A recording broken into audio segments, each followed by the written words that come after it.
Hey girlfriend, I am so glad you're here today. Today we're doing the letter T. Treat yourself and others wisely. We are going to redefine what generosity really means, and we're going to give from alignment and not obligation. If you have ever started your holidays with this shopping budget, but then ended it with a side of buyer's remorse, same. Welcome to the club. So today we're going to talk about breaking up with overgifting. We're breaking up with guilt spending. And we're breaking up with emotional Amazon Prime purchases that happen at midnight. So for me personally, I used to overgift like it was my love language, and it's not. If someone had a pulse, I'd find them a present. Maybe it is my love language. But then January would come, and so would that credit card statement.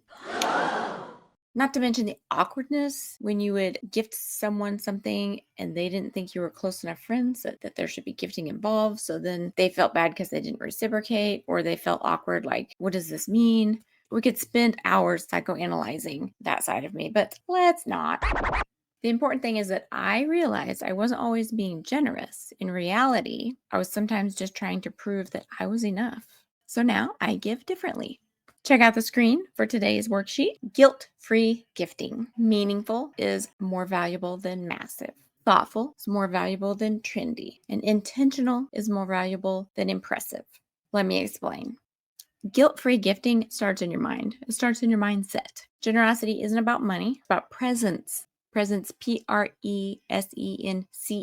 not presence with a T. A phone call, a handwritten note, or an invite for coffee, those are gifts that count too. Rule number 2, budget. Budget is a sign of boundaries, and we all need more boundaries. You can set a spending limit and call that love. Over gifting a lot of times is overcompensating. And then rule 3 is the 3 gift rule. 1 meaningful, 1 useful, 1 joyful. Done. We started doing that with our kids when they got probably junior high or high school, because it's not about how many gifts you buy. It's about how intentionally you give. So think of that as like anchor gifts, 3 things that hit emotional, practical, and joyful notes. Meaningful can be something that builds connection or a memory, like a book, a photo album, plans to do a special experience together. Useful would be something that they genuinely need, like a new planner or a cozy robe or some new earbuds. And then joyful would be something that's just for fun, like a treat, a hobby, an indulgence, a new game. Even now, when my kids are adults, I use this as a sanity saver. It keeps my budget in check and it keeps my love language real.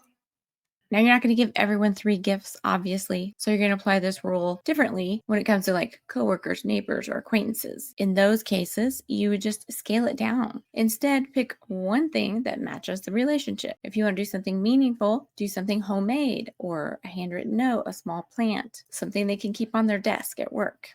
Or it could be something useful like a $5 gift card to Starbucks or Chick-fil-A, a candle, a cute pen that they can keep with their planner. If you really know their sense of humor and you have some inside jokes together, you could find them a silly mug or something that makes them smile. Or you could get them a festive snack. That could be something that sparks joy. It's not about equal gifts, it's about equal intention. And then don't forget to gift yourself, right? You can use those same 3 filters when you're gifting you wisely. Something that nourishes your soul, something that supports your well-being, something that sparks your joy, makes you laugh. You don't have to wait for Santa to read your mind, okay? You can gift yourself your own peace.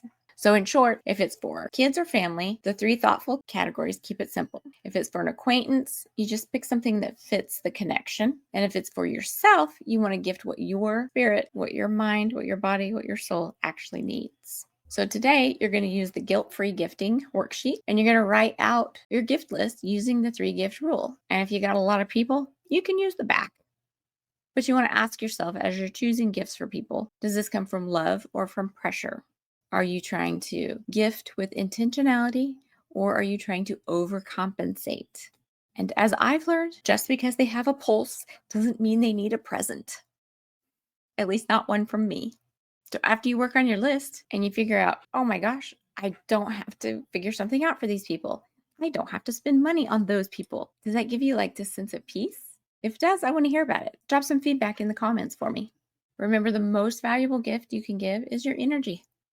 Tomorrow is our finale. I hope you've been getting a lot out of these lessons, and I hope you've been enjoying watching who wins prizes each day. But tomorrow, we're going to talk about add joy back in. We're talking about micro joys and keeping the calm going long after the holidays are over. So far, you've simplified, you've asked, you've set boundaries. Now you're going to be giving from abundance, not exhaustion. Did you know when you join the Unmute Your Midlife coaching program, this is exactly what we keep building together? We build your confidence, we increase your calm, and we get you crystal clear clarity on what your needs are and how you can meet them. Because the gift most women forget is themselves. All right, Chica, come back tomorrow for the last final lesson on calming the chaos, halting the hustle, and sparking your own joy.